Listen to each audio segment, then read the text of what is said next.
whatever you do this year, keep your eyes on Jesus. I know we said this year is going to be our year. I know this is our year of success. I know this is our year of rest. I know this is our year of ease. I know this is our year of financial breakthrough. I know that everything we ask the Lord for, this is the year of our manifestation. But whatever happens this year, keep your eyes on Jesus. When things are not playing out the way we thought they would play, God did not lie. The word of God is still true, and everything is still going as planned. But you need to keep your eyes on Jesus for that plan to eventually and actually manifest. I'm going to quickly remind us of the story of Peter walking on water. So already they were on the sea, and the Bible tells us that the ship that they were in was tossed with great waves. I'm looking down because I am looking at my Bible, because I don't want to say anything that is not in the word of God. Okay, so the Bible tells us that the ship was in the midst of the sea and it was being tossed by a great wind. And they were, what this means, if we were to relate it to our lives this year, is that the disciples were already in the middle of the storms of life. Things were already happening when they set out to sea, and they were hoping, they anticipated that they were going to catch fish. However, they were hoping that they would not anticipate, or they were not anticipating to encounter a storm. They were hoping that nothing would go wrong. They would just catch the fishes they came to get and go home and sell, And then I say this to say that there was already trouble, because when you relate it to our lives, right? So that leads me to the first thing I want to say, that the presence of a storm in your life is not the absence of Jesus. Don't think this year that because things are not going the way the Lord told us in the beginning of the year, or the way we felt that the year was going to pan out, because maybe something is not panning out that way, and maybe that means that that's an evidence that there's something we're not doing right and Jesus is no more in our books. The presence of a storm, remember that the presence of a storm is not the absence of the Lord, and that things may not go as planned. But the secret, before I'm going to do the spoiler to tell you that the secret is to let your eyes stay fixed on Jesus. Okay, so that was the first introduction. There was already a storm, and that does not mean that God is angry with you. I just want to point that out. It happens, yeah, but it doesn't mean that God is angry with you. It's not necessarily an indication that Jesus is no longer with you. Okay, or he's reneging on his promises he made to you at the beginning of the year. And in the fourth watch of the night, Jesus went unto them walking on the sea. Know that in your struggles, God can see. God is watching. God is aware. At the appointed time, he will come through for you. Okay, let me not say so much. Let me continue. And when the disciples saw him walking on the sea, they were troubled, saying, "It is a spirit." And they cried out for fear. This is us, as human beings. When we encounter the storms of life, sometimes we don't know where it's coming from. As Nigerians, as Africans, we want to think, who is reaching me? Is it my village people? Is it so and so?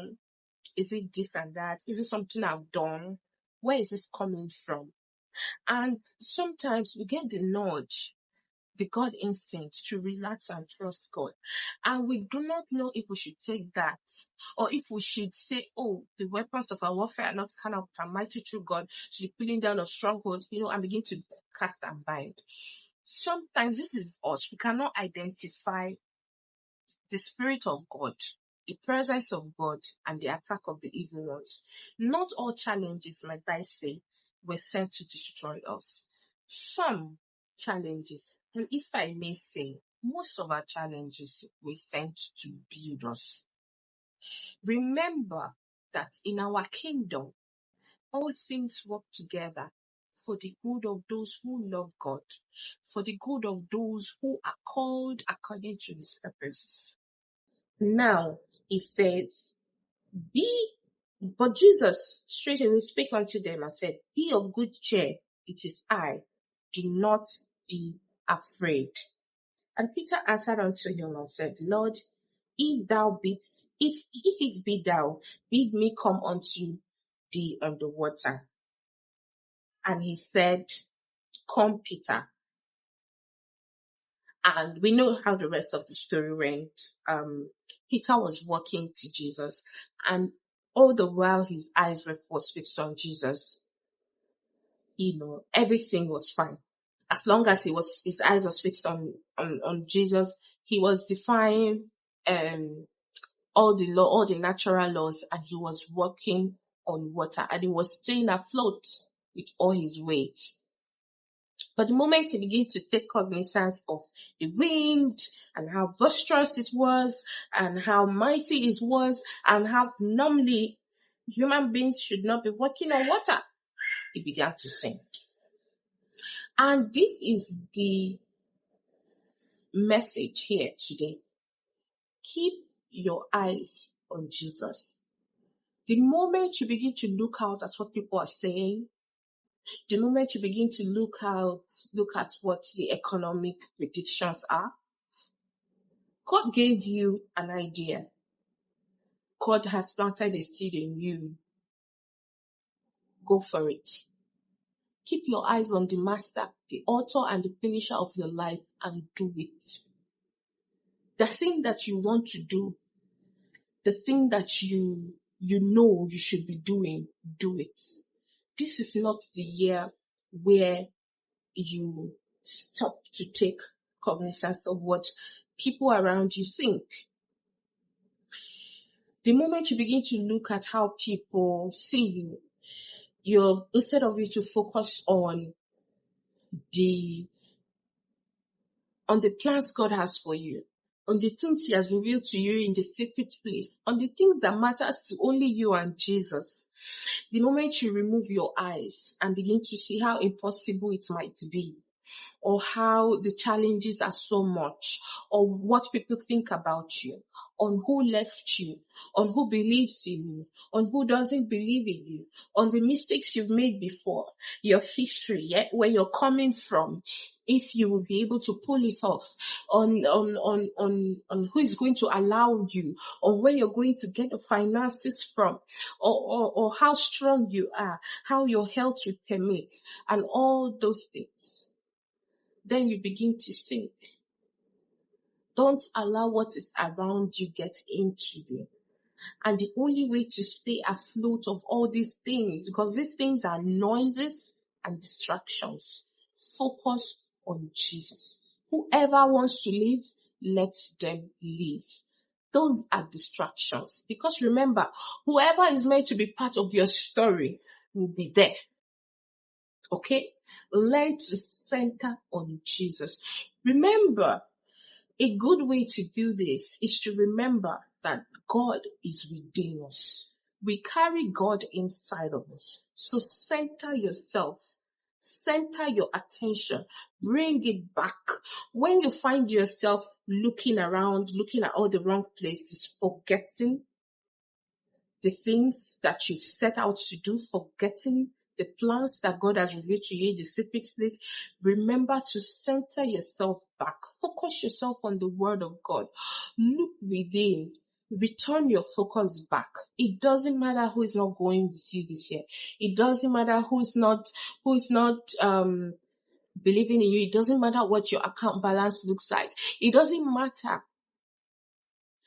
Everything is working out eventually for the good of those who love God and for the good of those who are called according to his purpose.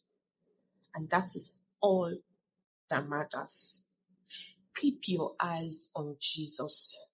And when Peter began to sink, Jesus rebuked him and said, you of little faith, have some faith in God this year. It might look like things are scattering. It might look like things will not fall into place. But in the end, remember, all things will work out for good. All is well. Keep your eyes on Jesus. Stay grounded in the presence of God. If there is anything that you should do this year, focus on Jesus. Focus on the divine. Stay in his presence. Stay in the word of God. Do most of your talking there.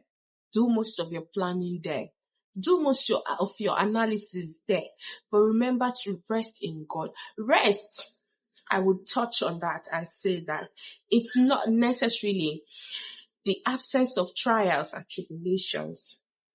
Because Jesus says, come to me, all ye who are burdened and heavy laden, and I will give you rest. So that he says you should take his yoke because his own burden is easy and his burden is light. Okay. His yoke is easy and his burden is light. Okay. So the point is that being in the rest of God does not mean that you will not encounter challenges, but that you focus on Jesus. You give him those problems and you let it rest there, and then you go on about your life. Stay beautiful. Stay rested, knowing that the I am and the divine is with you all times, and that you carry God inside of you. Until I come your way next time, like this video, share, and subscribe. Bye.